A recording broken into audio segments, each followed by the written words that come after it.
सुनेत्रा अजित पवार यांनी महाराष्ट्राच्या पहिल्या महिला उपमुख्यमंत्री पदाची शपथ घेतली आहे। लोकभवनाच्या दरबार हॉलमध्ये हा शपथविधी पार पडला। राज्यपाल आचार्य देवव्रत यांनी सुनेत्रा पवार यांना पद आणि गोपनीयतेची शपथ दिली। यावेळी मुख्यमंत्री देवेंद्र फडणवीस, उपमुख्यमंत्री एकनाथ शिंदे यांच्यासह राष्ट्रवादीमधील बडे नेते आणि मंत्री उपस्थित होते। सुनेत्रा पवार यांची काल दुपारी राष्ट्रवादीच्या विधिमंडळ गटनेतेपदी निवड झाली आहे आणि त्या ठरावाचं पत्र राष्ट्रवादीच्या मंत्र्यांनी मुख्यमंत्र्यांना दिल्यानंतर मुख्यमंत्री देवेंद्र फडणवीसांनी सुनेत्रा पवार यांच्या शिफारसीचं पत्र राज्यपालांना पाठवलं। काल संध्याकाळी 5च्या सुमारास त्यांचा शपथविधी संपन्न झाला।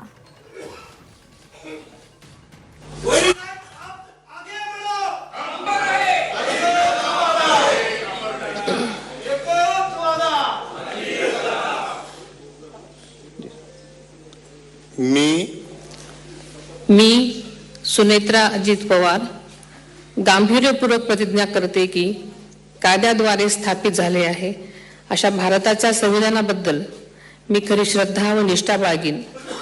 मी भारताची सार्वभौमता व एकात्मता उन्नत राखीन।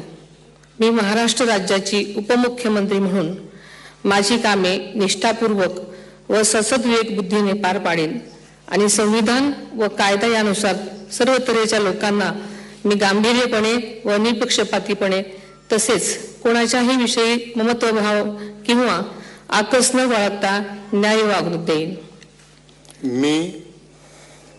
मी सुनेत्रा अजित पवार गांभीर्यपूर्वक प्रतिज्ञा करते की महाराष्ट्र राज्याची उपमुख्यमंत्री म्हणून माझ्या विचारार्थ आणली जाईल किंवा मला ज्ञात होईल अशी कोणतीही बाब अशी उपमुख्यमंत्री म्हणून माझी कामे यथायोग्य पार पाडण्यासाठी आवश्यक असेल ते खेरीज करून एरवी मी कोणत्याही व्यक्तीला किंवा व्यक्तींना प्रत्यक्षपणे वा अप्रत्यक्षपणे कळवणार नाही किंवा त्यांच्याकडे उघड करणार नाही।